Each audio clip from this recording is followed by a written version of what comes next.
I want to share with you a story, you know, and that story starts with a lot of people asking me, "Hey, Joshua, what is it exactly that you do?" Well, then I tell them, well, what I do is I help people who suffer from chronic pain, specifically in their necks, their backs, their joints, as well as in their, emotions, PTSD, and specifically to be able to help them break out of that body that is holding them back, right? Maybe they feel like a burden, right? Maybe they feel like they just get exhausted so easily from such little effort because of the severe pain that they have, to help them actually heal from the inside. And so that way pain is gone, they can celebrate life and they can actually enjoy everything that life has to offer instead of being in a place where they feel like their body is a prison cell, or they may feel that way. And they can do that all without pharmaceuticals. And people are like, well, wait a minute, how is that possible? Okay, well, let me share you a story. uh, share with you a story. There's a client who came to me, and when I was initially speaking with her, I mean, she was just crying, just so many tears. My heart really went out to her. And she'd mentioned, I want to leave this world, right? I don't want to live anymore with the amount of pain that I've already been suffering for so long. This person had been suffering with chronic rib pain for over 20 years. Over 20 years. This person had, had a swollen lymph node like the size of a golf ball, because their liver wasn't working, because they had no filtration system. This person had severe head pain, and just so many different, also bone spurs, right? Bone spurs on their vertebrae, and just racked with pain every single day. Well, while working with this person, I got to understand what really made them tick, what really brought joy out of them, right? And, whether you subscribe to the ideas written in the Bible, or, things that have been, attributed to what Jesus or maybe Buddha or, any other, risen or ascended master, may have said. There's these ideas that seem to be permeated in most ancient texts, if not all, when it comes to taking control of our health, right? And taking authority of our lives. And typically, it all comes down to some manner of love and gratitude. And what happens, right? And this is even spelled out in very, well famous books, things called the body keeps the score, right? That's a very particular one where it talks about how emotional trauma gets buried into the body. And when it gets buried in the body, well, guess what? The body manifests as pain. And these are things that neuroscience, psychology, cognitive neuroscience in particular as well, that really show and are coming around that this is true. Well, because physics proves that everything is energy. Everything is energy. In fact, physics is proven for over 100 years now, that if we were to take out all the empty space from every human on Earth, all 8 billion of us would fit into the size of a sugar cube. Now think about that. Doesn't that suggest that what we see isn't actually real? Well, okay, well, physics again says that it's not, my desk that I'm sitting at right now. Well, the desk isn't solid matter. There is no solid matter, right? It's just the electrons and the way that they're vibrating that it gives the appearance of, a solid of a solid object. And while that might be hard to wrap our brains around, if everything is energy, well, another, fundamental law of the universe is that all energy can be transformed, right? A contemporary of Einstein, right, Max Planck, talks about how everything is consciousness. Well, that's interesting, because even Einstein said that you can't solve a problem at the same level of consciousness which created it. Okay, so this idea has been around for a long time. Problem is, if you know how to heal yourself, well, not a whole lot of money to be made by corporations, and not a whole lot of money to be made in the same way that if you look at, say, Nikola Tesla, right? He built a free energy machine. JP Morgan said, "Oh, awesome. How do we go ahead and meter this so we can make money off of it?" And Tesla was a little confused, like, meter it? No, this is meant to be free. Well, then what happened? Well, then his machine mysteriously got broken into bits and he lost all of his money. He lost all of his grants because, right, there's no money to be made. Well, so we find ourselves in a place where we're trapped in the matrix. And how does the matrix trap us? Well, through spells. Well, what do you mean by spells, Joshua? Well, consider the words that we speak, right? There's a reason why we call it spelling, right? Bruce Lee used to talk about this idea that to be careful how you talk to yourself because your body can't help but to listen. And if we are internalizing this energy of our limitations, well, guess what? We're going to be introducing our software into our system that is running, that then tells us, oh, we're limited. We are unable to do this ourselves. But if we tap into what's true, right, the body can heal anything. It just needs the proper software. And where does the software come from? Well, you can cast spells, white spells versus black spells, if that's the way that you want to look at it. And you can cast spells based, some people call these, affirmations.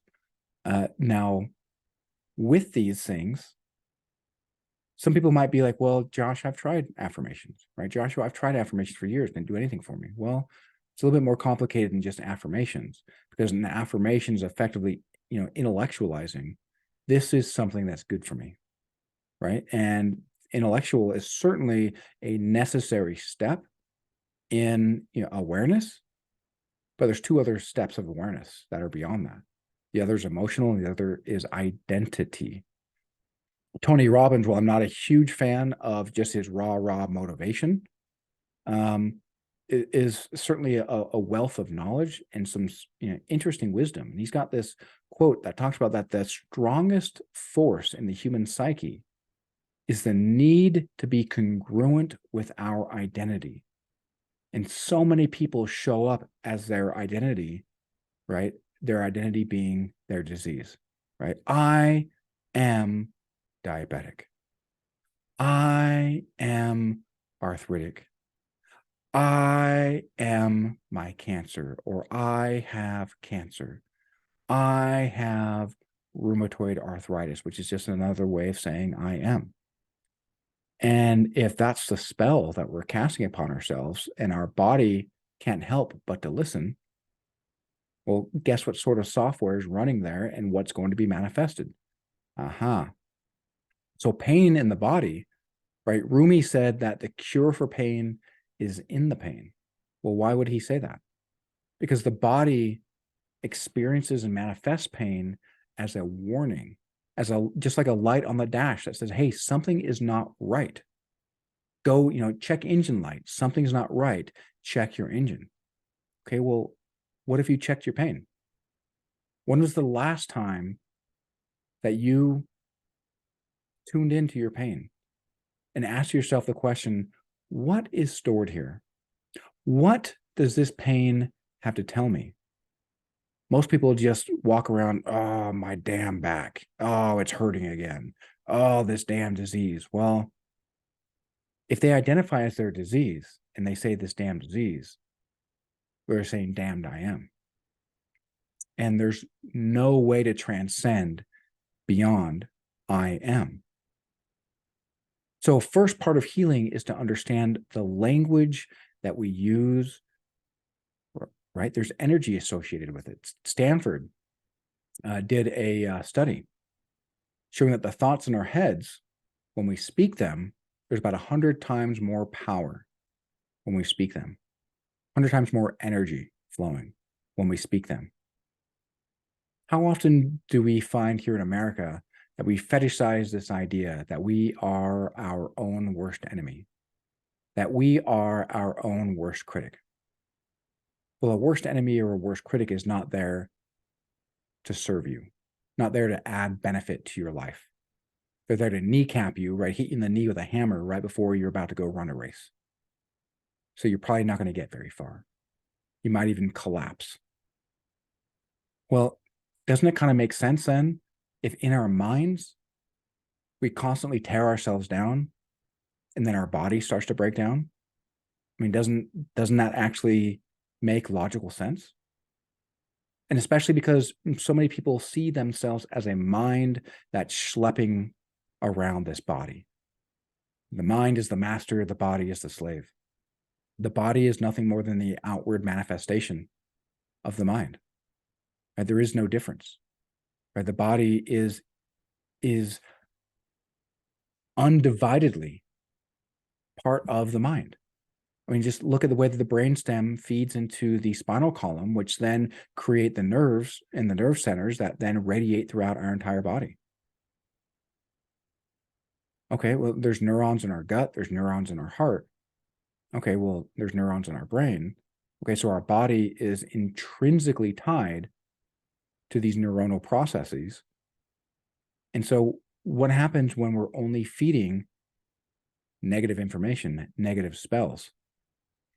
Well, then we internalize. If the body keeps the score, as Besser van der Kolk, had written out so, elegantly and so thoroughly. Well, all this trauma that we experience, right? That's energy. If everything's energy, well, then these thoughts, these feelings, these emotions are all energy. But we're taught that it's not appropriate to express our emotions. And so what we do is we suppress them. And where do we suppress them? Through our body. So our body's holding on to it. And if you find that you have chronic pain, perhaps that can't be diagnosed. Maybe you've got fibromyalgia that really doesn't make sense, that your nerves are misfiring the way that they are. Maybe you've got neuropathy and you feel like just these really sharp pins and needles constantly torturing you. Right? Maybe you've got a chronically bad back or chronic arthritis or bone on bone, right, in your joints. Well, the body can regenerate cartilage. Medical science can't regenerate cartilage because there's no pill. And you might be saying, well, wait a minute, Josh, that doesn't really make sense. Like my doctor, they wouldn't lie to me, right? They wouldn't mislead me.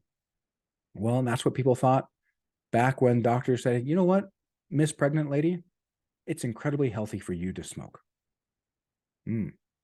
That's what people thought when they said, hey, you know what, you shouldn't eat any fat at all. Well, then what happened? Well, once the big ag and big food got our doctors to lie to us, well, then what happened is they put sugar in every food imaginable. And in fact, eating a salad is one of the worst things that you can do because there's very little nutrient load. Because no matter how many nutrients are in your salad, it's incredibly difficult for the body to be able to extract from raw leafy greens.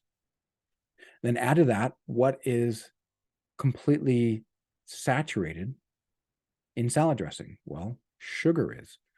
And if you look at a sugar molecule under a microscope, well, it's got spikes all over it. Okay, so what happens when we have all these spiky molecules floating through our bloodstream? Well, they're scraping our blood vessels. Well, that's interesting. Scraping our blood vessels, yeah. Then they start getting scarred. But scar tissue is much drier, right? Much harder. Hardening of the arteries, yeah. Well, then what is the body's response to this damage being done? Oh, it releases cholesterol to plug these holes to help heal the arteries. Well, what does your doctor do if you have cholesterol? Oh, here's a pill for that. And so at what point is that affecting the root cause? Well, it's not. It's placating a symptom, which is why it's now shown that these cholesterol medications are complete bullshit. Excuse my language. This is why we see nearly every year there's a new class action lawsuit.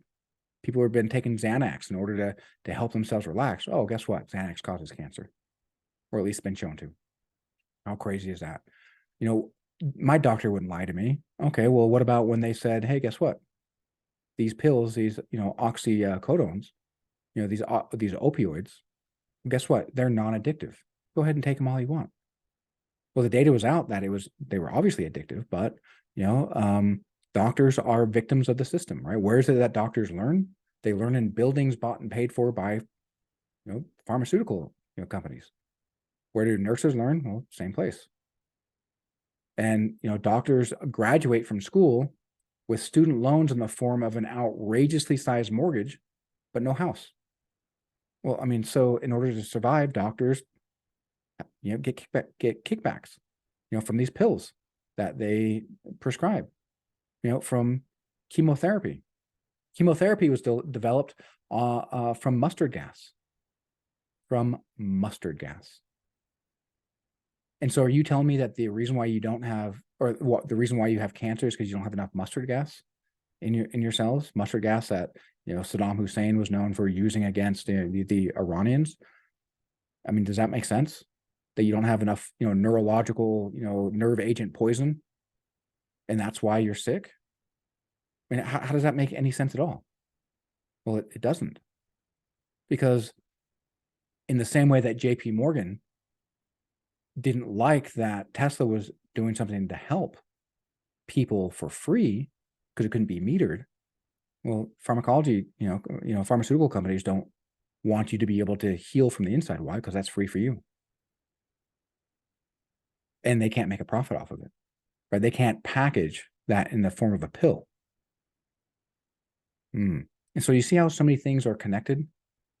And so it's not that your doctors are bad people. They're victims to the system. And you could even look at it as the Joker movie, right? If you've seen the Joker movie with Joaquin Phoenix, right? Joker is, he's being interviewed, you see quite often, by a state-appointed psychologist who later loses her job. Okay, well, there's a victim, right? He's obviously a victim if you watch him. Well, what about his neighbors and where they live? Well, okay, they live in incredibly, low, lower class housing, which means that they're very much victims because of all the crime around, because the way that their housing areas are dilapidated. Well, then you see the police officers in that movie that eventually get killed. Okay, well, they're also victims. You see all the the people in the subway, right? Say even the people from Wall Street, right? They were victims of their success because the only thing they cared about was money. And since the only thing they cared about was money, they dehumanized everyone around them because it's all they knew. And what happened? They died. They got shot. They became victims. Well, then look at Robert De Niro. Robert De Niro got shot, became a victim. Everyone in that movie was a victim to the system. The system victimized people who then created more victims. And that's the system that we have. And if you no longer want to be a victim, you may no longer want to feel like a burden to your family. When everyone is out and about doing things, they have to wait for you because of your chronic pain, because of your chronic conditions. Maybe they have to tiptoe around you and be very careful about the language that they use because, right, very sensitive. I came from a background of, being a combat veteran and having to deal with my own PTSD. I know people to this day, been out of the Army for decades, and they still have to have a back to a wall if they go to a restaurant so nobody can sneak up behind them because it triggers them. Something fierce. And if you want to find that place of perfect health as a natural state, that place where your body can heal from within, well, look, it's not a pipe dream. This lady that I was telling you about at the beginning, she had her bone spurs diagnosed through X-rays. Well, then she had an MRI later on after we were working together, and guess what? Bone spurs no longer there. Well, did I give her a pill? No, we don't even live in the same state. What did I do? Well, I met her over Zoom. Oh, well, how does that work? I met over Zoom and now her bone spurs are gone. Well, yeah. Was it something she ate? Nope. What did I do? Well, took her through, powerful process. Tapped her into a place where her body could heal itself. And this is not, I mean, this is something that medical science is now catching up to what Eastern philosophy, what Eastern, masters, ascended masters have been talking about for thousands of years. Right? The Buddha said that everyone is the author of their own health or disease. Right? If we choose to accept the spells that are cast upon us, then we choose to accept the software that's being installed into our programming. We don't get to choose that we're programmable. That's by design. We get to choose how we're programmed.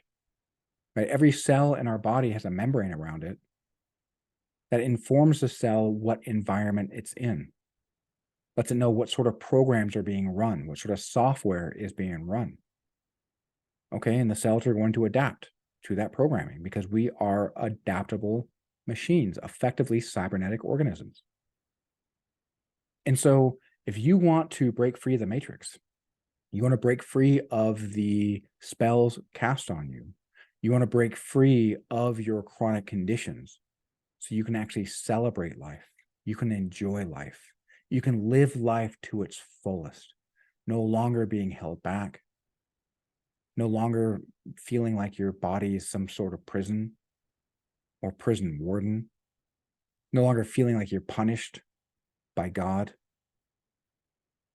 Well, all you have to do is reach out to me. You can find me at www.freemefrompains.com. You'll find there's a button there if you're not ready to have a conversation with me. There's a button there to join my Facebook group. Talks about live trainings, right? Follow that. You can join my Facebook group. If you know that now is the time for you to seize back your life, you can easily find how you can book a call with me from my website. Again, freemefrompains.com. What are you waiting for? How much more do you have to suffer before you reclaim your health? How much more do you have to suffer before you install new software upgrades? How much more do you have to suffer when the average cancer diagnosis leads to medical bankruptcy within 2 to 3 years? The average Obamacare family plan costs about $900 a month and has nearly $20,000 in deductibles. That's every year. How much longer can you afford that? How much longer can your family afford that? How much longer can your mental health afford that? If you know, holy crap, you're right, Joshua, you can feel it in your heart. Again, reach out to me. Reclaim your life.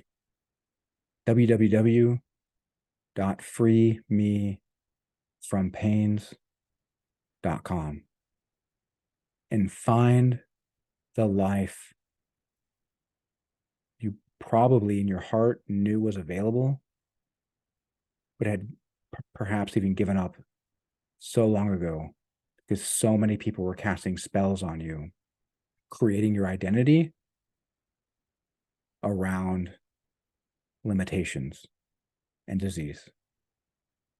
Break free. Reach out today.